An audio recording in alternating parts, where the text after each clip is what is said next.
Does your wallet look like Swiss cheese, constantly filled with holes? Or do you just want to find a way to make your money tree grow quicker by adding fertilizer, more sunlight, and water? No matter which stage you're at, the road towards financial independence can be shortened by playing a great financial defensive. Today, we're going to do a deep dive into this playstyle by revealing some of its most efficient strategies. Let's get going! Takeaway number 1. 10 quick tips to save you tens of thousands of dollars. What would a summary on a book about frugality be without a few quick saving tips? Exactly. 1. Have an emergency month every January. For those of you who are frugal and competitive at the same time, turn the beginning of the year into a savings race.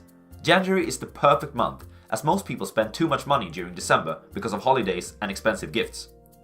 2. Shop around for discounts. Always Google blank discount code before buying online. Replace the blank with the name of the product or brand that you're looking for. You'll be surprised by how often you can save money by doing this. 3. Purchase last year's model on high-ticket items. Or the model from 2 years ago. I have an iPhone 6 right now, instead of an iPhone X, and it does everything I can expect from a smartphone. And none of my friends think less of me because of it. I hope. 4. Spend now to save later. There are many instances where you can spend now to save a lot of trouble and money later. For example, car maintenance, a gym membership, and yearly health exams. 5. Don't ever buy on credit. If you can't afford it now, wait until you can. That home entertainment system will likely cost more than $16,000 instead of $10,000, just because you bought it before you could afford it. A house or apartment should be the only exception to this rule.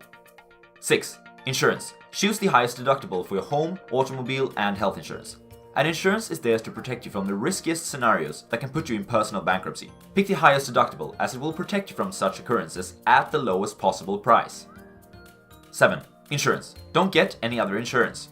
There's no need to get an extra insurance on your TV, your expensive watch, or similar. In the situation that something unfortunate happens to these items, you often have enough money to replace them, and they're not necessary for your daily life anyway. Consider life insurance though, if you have a family that you're providing for. 8. Buy generic grocery and drug products. Often, they're manufactured by the same brands anyway, so why pay extra for better looking packaging? You're going to consume it, not look at it. 9. Use cash as often as possible. When you go shopping, decide what your maximum spending amount is for that day. Bring that amount in cash and leave your debit and credit card at home. Stores are designed for you to spend more than you first planned. If you've ever been to one of IKEA's furniture stores, you know what I mean. 10. Get your books at the library. The one reason to buy a book is if you want to reference to it later. Otherwise, just borrow them at the library. There's one exception to that rule though, and that is books summarized on this channel. Please get them through my Amazon affiliate link instead. Takeaway number 2.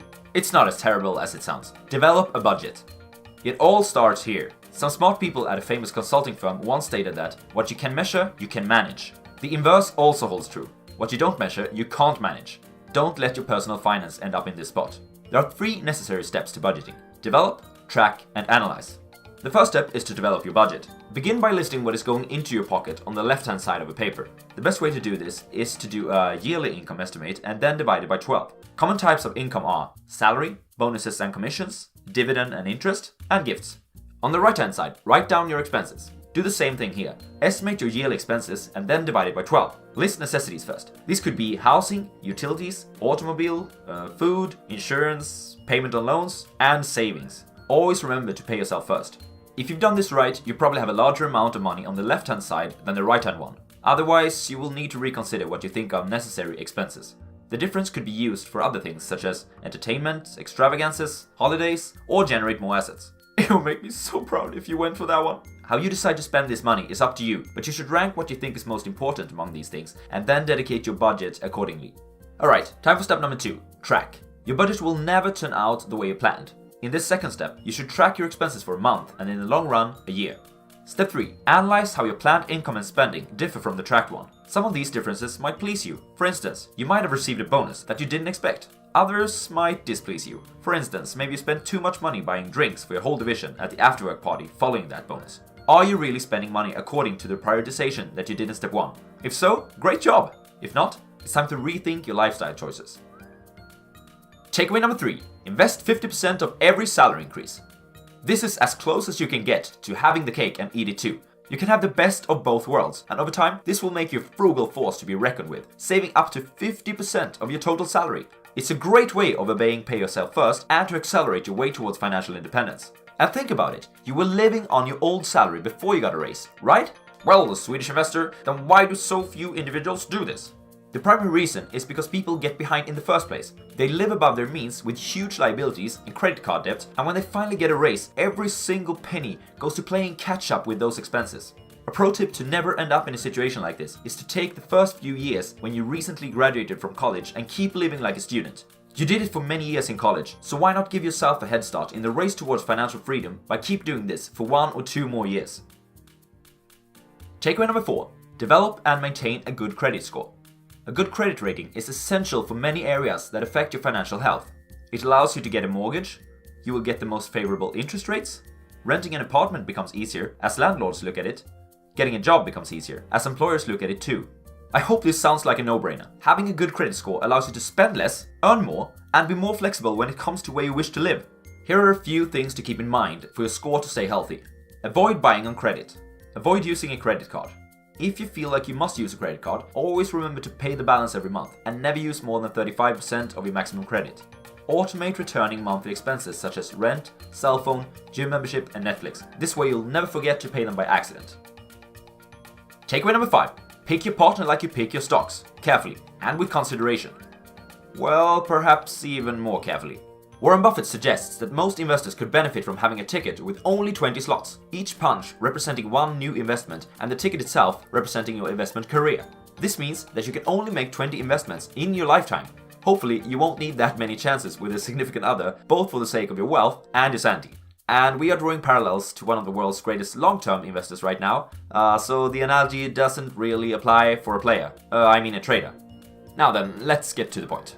One of the most important economic decisions of your life, if not the most important one, is choosing a partner with great financial habits. This personal quality is often ignored during the dating process. Most people misrepresent their financial situation by setting a high bar, buying expensive dinners and luxury items that they can't afford to keep up with later in the relationship. Don't do this! One of the top 3 things that couples fight about is money. The other 2 that ranks the highest are free time and housework, which are also correlated to money. So if you want it to last in the long run, be your true financial self, right from the get-go. And financially, it's a long run that we're aiming for. A divorce is devastating. Again, not just for your wallet, but also for your psychological well-being. The best you can hope for during a separation is to split your wealth in half. That's similar numbers as the worst bear market in history produced for stock owners. Furthermore, in worst case, you lose almost everything due to legal fees, administrative costs, excess living costs, and child support. Obviously, don't overdo the dating thing. You don't have to take him or her to McDonald's on your first date while asking about their credit rating, how many credit cards they own, and tell the person about how you're now successfully spending $5 less every month by keeping your jacket on, heating off indoors. Quick recap. Takeaway number 1 is that there are lots of things that you can do to improve your economy. Among others, choosing the right insurance, have an emergency month, and spend now to save later. Number 2 is that you can't manage what you don't measure. Therefore, if you want to improve your financial health, keep a monthly budget. Takeaway number 3 is that you should invest 50% of every increased salary you get. Remember, you managed to survive before the increase, and you can get the best of 2 worlds by giving yourself an increased consumption limit and invest more at the same time. Second to last, takeaway number 4 explained the importance of keeping a good credit score. Finally, in takeaway number 5, we discussed the decision that will have the greatest impact on your financial well-being, your future husband or wife. Thanks for watching, guys! Remember to like and comment if there are books on investment, money management, or personal finance that you want me to summarize for you, so that you won't have to buy it yourself. You cheapskates! Cheers!